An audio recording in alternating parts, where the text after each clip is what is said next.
falar algo para você nesta noite, que Deus trouxe a minha lembrança hoje à tarde. Eu devia ter por volta de 11 anos de idade, 12 anos de idade. E atrás aqui da ilha de São Vicente, do Ilha Pochá, tem umas pedras atrás, chamado Três Marias, que os jovens iam para lá para pular. E eu tinha por volta de 11 anos de idade.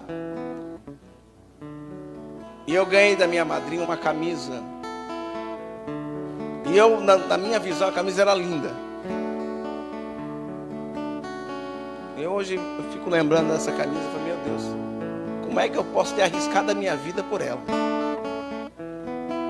Era uma camisa roxa e verde, bicolor. E eu fui junto com os amigos. Nós começamos a costear as pedras. E tem um setor que a gente tem que entrar na água para chegar, nadando contra a correnteza. Eu tinha por volta dos 11 anos e eu achei que eu ia conseguir nadar com uma mão só, e com a outra eu mantive a camisa do lado de fora e fui nadando. Mas a correnteza se tornou mais forte do que eu e começou a costear, começou a me jogar para as pedras, e eu fui perdendo a força. Eu comecei a afundar, estava perdendo o ar. E eu ouvi uma voz que dizia ao meu coração: você vai morrer por causa desta camisa. Solta. Eu soltei a camisa,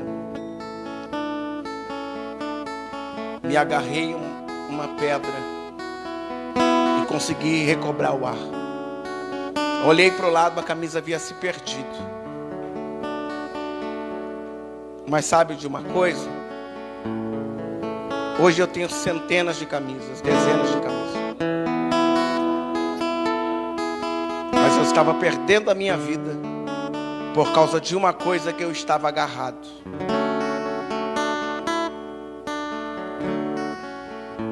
E eu quero fazer essa pergunta para você, voltado a esta direção. Sobre o que você está agarrado agora.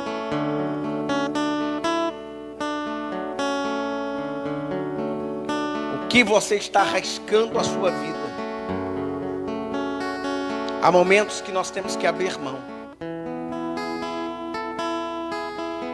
para continuar.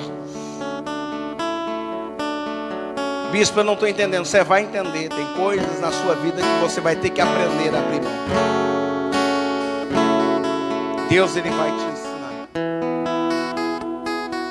E hoje à tarde eu estava lembrando desse episódio, que foi a primeira vez que eu ouvi a voz de Deus. E você precisa ouvir a voz de Deus. Entre muitas vozes, você precisa aprender a identificar a voz de Deus, para que Deus seja o seu Deus.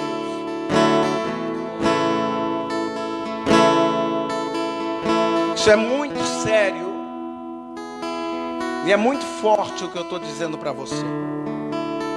Você precisa identificar a voz de Deus para que Ele seja o seu Deus. A Bíblia diz que quando Deus se revela a Abraão, Abraão aceita o Senhor como seu Deus, porque ouviu a voz. Aonde Abraão vai,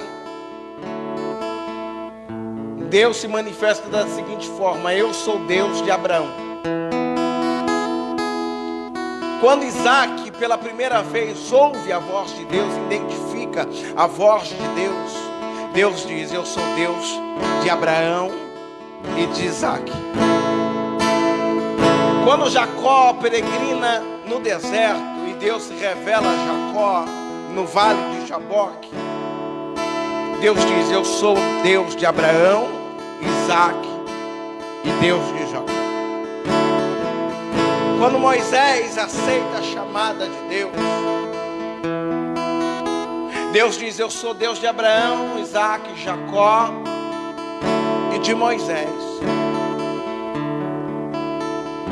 Por quê? Porque Deus se revelou a eles. Mas e José, bispo? José, Deus deu um sonho. Sonhar é uma coisa, a realidade é outra.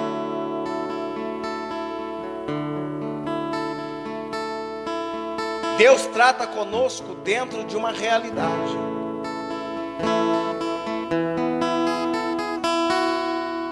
Situação é difícil, mas é a realidade. E você não pode ter uma realidade fantasiosa. Por quê, bispo? Porque a vida não é um faz de conta. A vida é real. E ela te cobra um preço.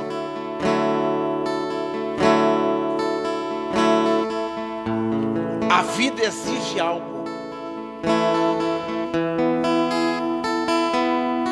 A vida não é um faz de conta. A palavra de Deus não pode ser encarada como uma história. Aqui está revelado a trajetória de homens e mulheres de Deus, que tiveram seus sucessos sim, tiveram suas vitórias sim, mas também tiveram as suas lágrimas, tiveram as suas perdas, tiveram as suas dores.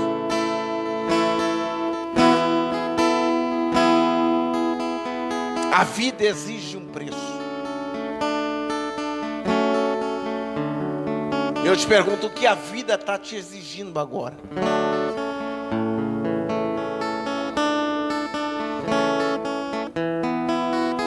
O que você está tendo que abrir mão por causa de Deus?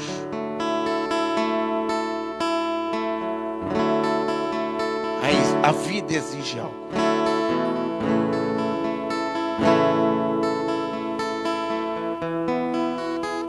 Deus, Ele quer se manifestar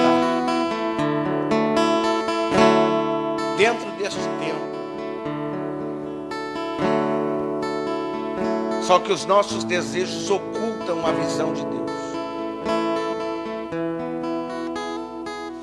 Por quê? Porque o caminho de Deus é um, e a gente quer traçar outro.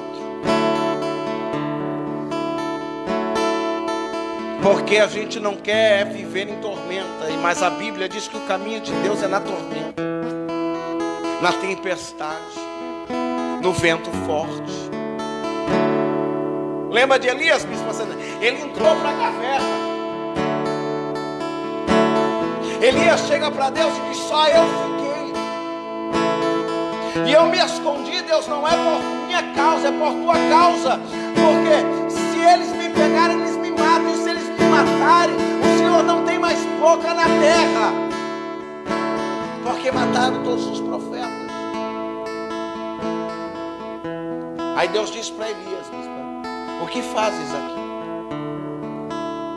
Volta pelo teu caminho, porque eu não mandei você se esconder. Eu não mandei você entrar nessa caverna que você entrou. É que a voz do coração de Elias falou mais alto naquele momento do que a voz de Deus. E qual é a voz que você tem dado ouvido?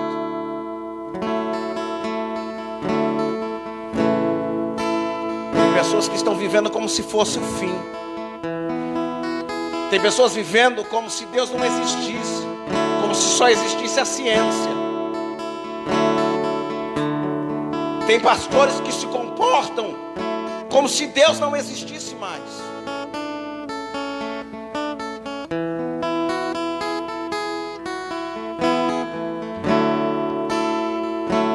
Eu não estou dizendo para você se rebelar. Eu não estou dizendo para você revogar as autoridades. Nós temos que respeitá-las. Mas você tem uma chamada de Deus. A sua casa precisa de alguém de fé, uma coluna de sustentação de fé. Você fala tanto de Deus, você fala para as pessoas de Deus, e agora chega neste momento de dificuldade, você é o primeiro a se trancar na caverna.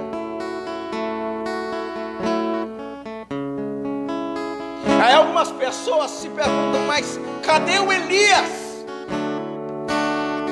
do Carmelo? Aonde está o Elias que clamava e o fogo descia?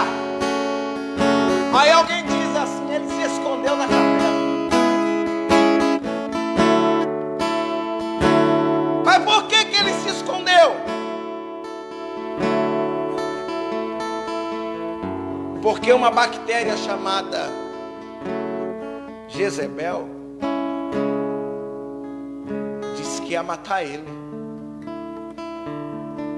E ele teve medo e correu. Só que Deus foi atrás dele e disse, eu te fiz uma promessa. Então enfrenta os teus medos, porque eu estou contigo. Se a igreja clamar, se a igreja de fato renunciar ao seu querer por uma causa mais nobre, por uma causa melhor, Deus ouvirá do céu. Mas Deus não vai ouvir o grito da política. Deus não vai ouvir o clamor de circunstâncias.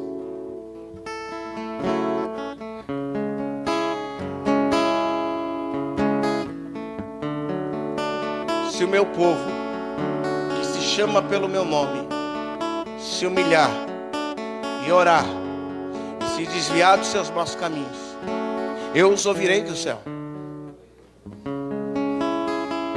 e sararei a vossa terra. É a palavra de Deus. Deus tem poder para matar essa enfermidade. Vidas estão morrendo pela negligência da igreja. Por que, bispo? Porque a igreja, podeis assentar, eu vou aproveitar para falar. Porque a igreja recuou. E eu não digo só a igreja local, eu estou falando de igreja no mundo. A igreja recuou. Como assim, bispo? A igreja está se adequando até os seus enfermos. A igreja parou de ter fé. A igreja tem ciência. A igreja tem neurolinguística. A igreja tem psique.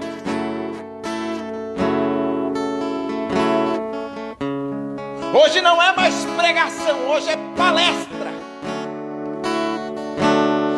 Hoje o nome pastor ficou inadequado, agora é coach.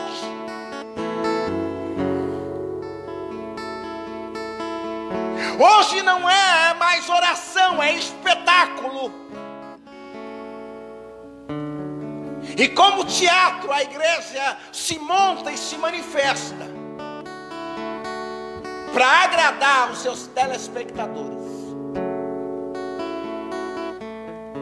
Agora é a hora da música, agora é a hora da coreografia, e agora é a hora do sensacionalismo da palavra.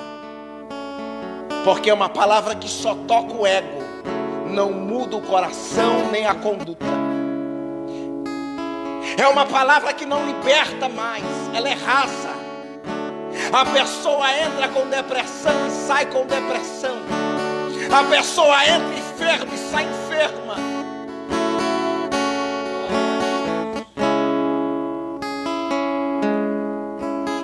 A igreja renunciou o seu princípio.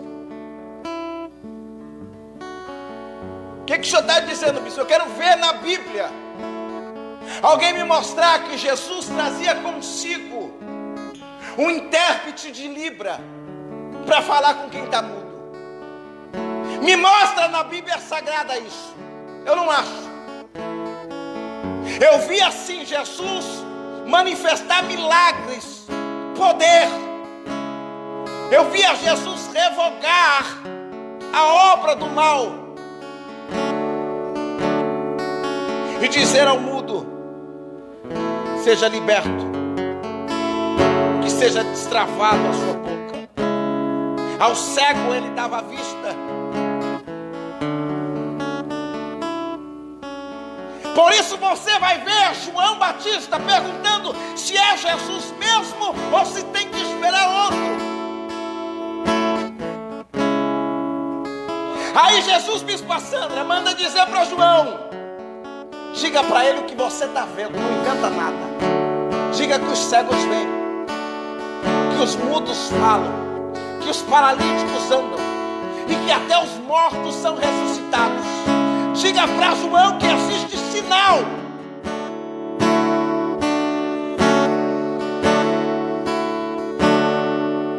Mas hoje, irmãos, me perdoe a franqueza, a igreja tem muito título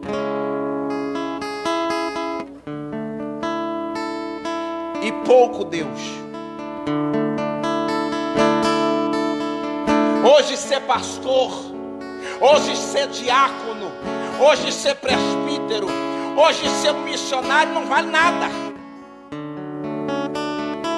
Temos que ser bispo, episcobispo, temos que ser apóstolo, temos que ser papas da igreja.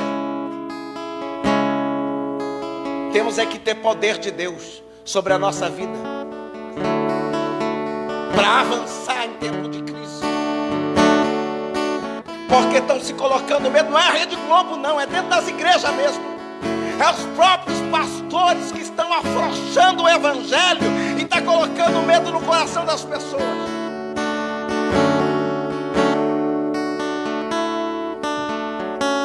O que mata é o pecado. Lembra daqueles 3 jovens?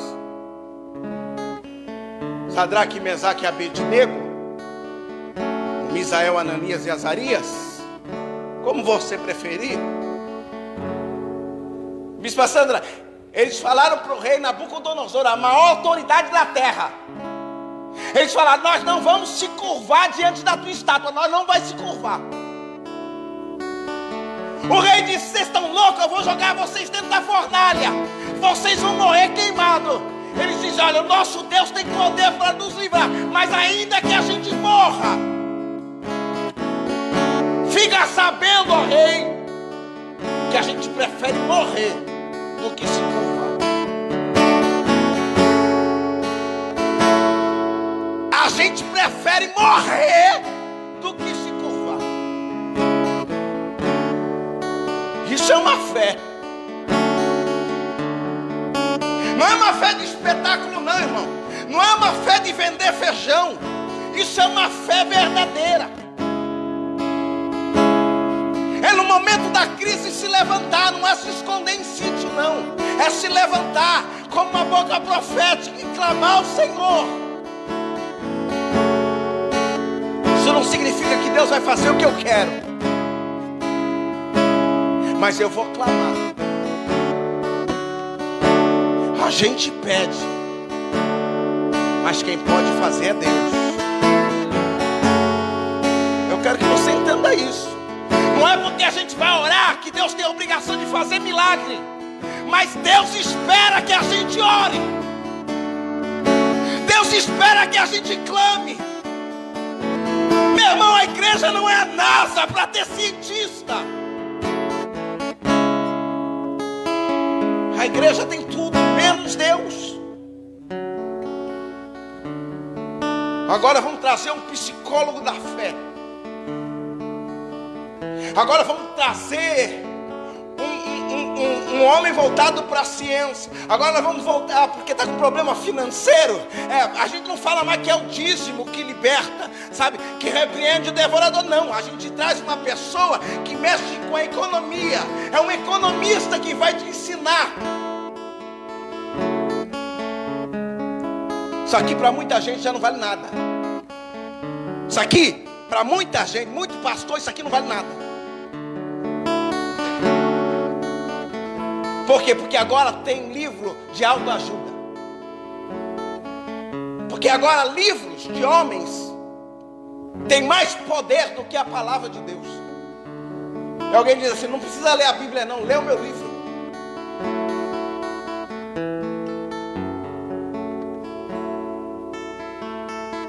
É um tal de dar chave, de ver anjo. Eu não quero ver anjo, irmão, eu quero ver Deus. Eu quero ver Deus na minha vida, eu quero ver Deus na sua vida. Eu quero ver Deus agir. É uma promessa que não se cumpre. Que promessa é essa? Que não se cumpre. É um tal de Deus vai fazer e Deus não faz.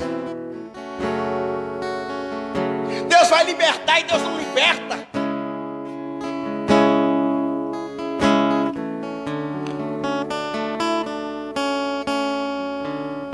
Eu nunca vi Jesus passar por alguém e dizer: ó, semana que vem eu te curo. Esse ano não dá, mas o outro ano vem que eu faço. Não, nunca vi. Será que Jesus ficou mais fraco com o tempo? Ou será que é a gente que perdeu a fé? Agora a gente tem acesso para deficiente, banheiro adaptado. Como eu falei, a gente tem tradutor de Libra. As igrejas se tornaram cinemas de espetáculo.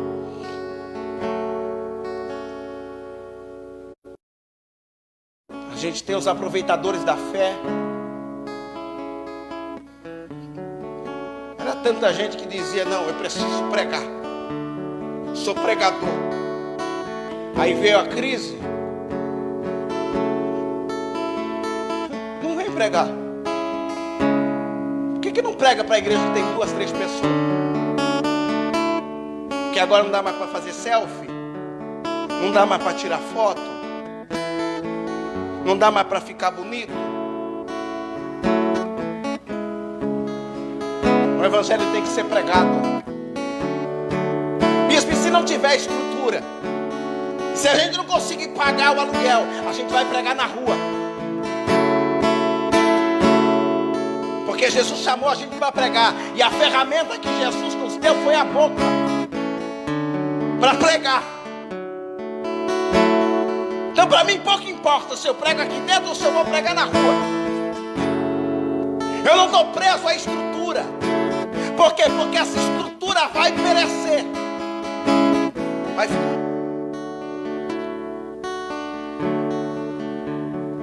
Tem gente cuidando mais do templo exterior do que o templo interior. Pode ficar. Está fumando maconha? Continua, não tem problema não. Deus entende. Desde que tu chegue campeão. Tem 2, 3 mulheres, não tem problema não. Eu tenho 4, 5. A gente faz coleção, vamos ficando. Só não deixa os outros saber. Deus entende.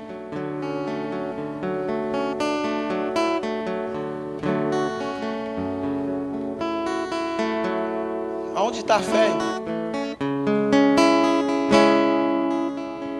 Barganhando com Deus. O que eu mais vejo é cartão de crédito. O pessoal postando cartão de crédito. Deposita aqui. É 0,800 de profecia.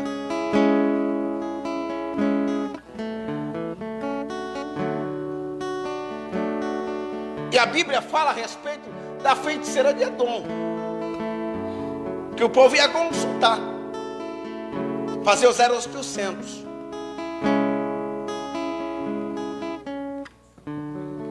Meu irmão, conhecereis a verdade. Isso é uma palavra forte que você precisa ouvir se você quer ir para o céu. E o céu, meu irmão, ele é ganhado à força, é vencendo, é se esforçando a cada dia, é todo dia vencendo o mal.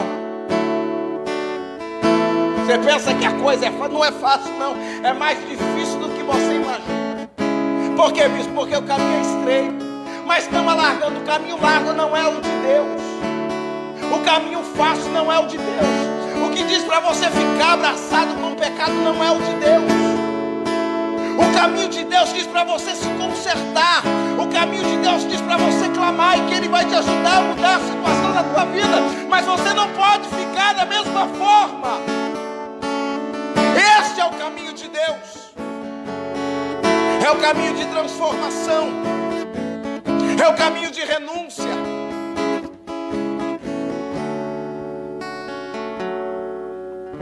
Mas o povo pegou uma palavra dizendo: tudo posso naquele que me fortalece.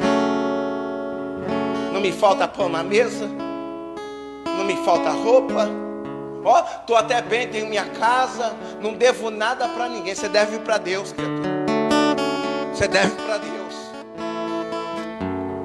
Tem muita gente que tinha uma arrogância, uma jactância, uma prepotência. Aí Deus cria um vírus. Deus cria uma situação. Aí mexe na economia. A pessoa que tinha tudo, parte não tem nada. Lojas do shopping fechando. Lojas da cidade fechando. Pessoas que tinham uma condição agora estão em dificuldades. E aonde a gente vai buscar o socorro? Estamos vivendo uma crise. Davi disse: o meu socorro vem do Senhor. Eu preciso confiar em Deus. Eu preciso depositar minha esperança em Deus. E Ele vai me ajudar.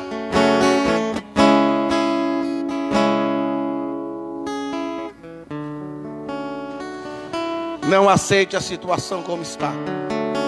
E o que eu posso fazer, bispo? Você pode orar.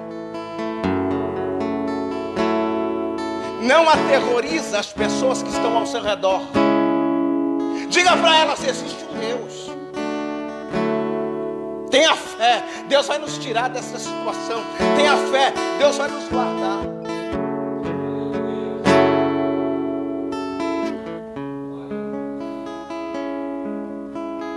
Eu vi um pastor falando.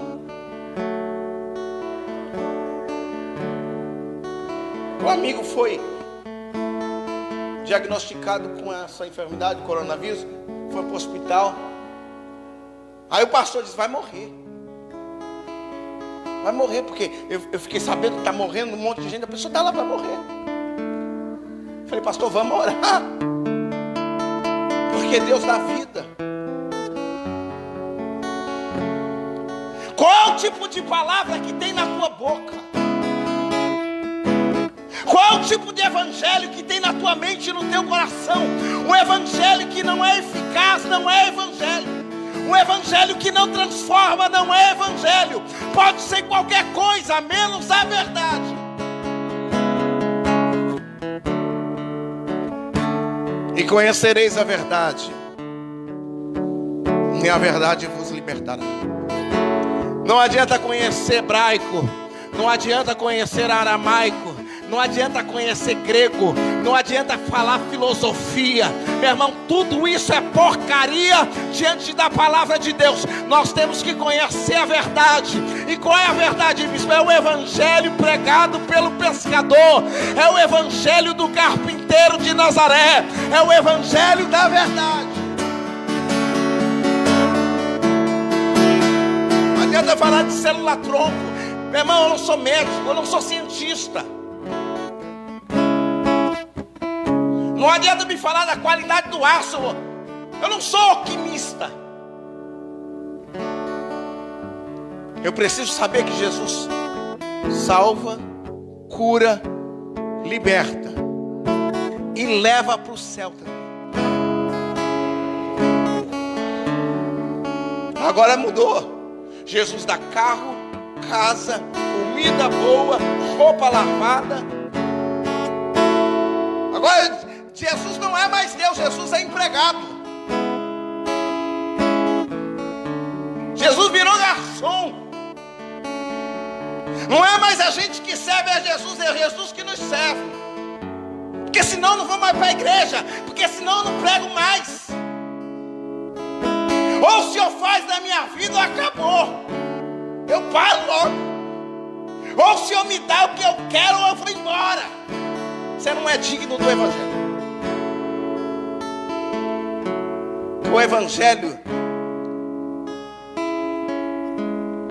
é a obra do sofrimento, da renúncia, de cada um negar a si mesmo e carregar a sua cruz. Meu irmão, quando a palavra fala cruz, não está falando de isopor, não. A palavra está dizendo madeiro, é coisa pesada. O Evangelho é uma obra pesada.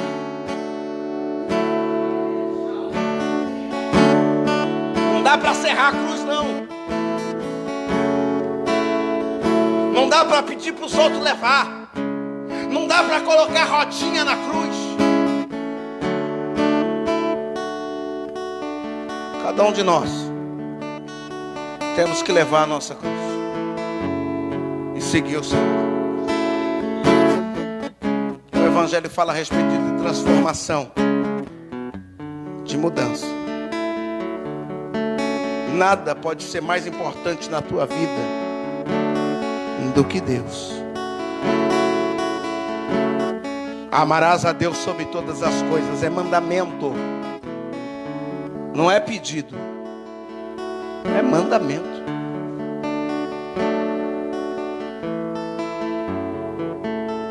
E ao teu próximo como a ti. Jesus nunca mandou você amar ninguém a mais do que você. O teto é como você. Aí tem gente que sofre para fazer o outro feliz. Você é masoquista. Você é bobo. Você tem que amar o outro como a ti mesmo. Eu quero bem para a pessoa como eu me quero bem. É assim. Você está conseguindo entender? Será que quem está em casa está entendendo?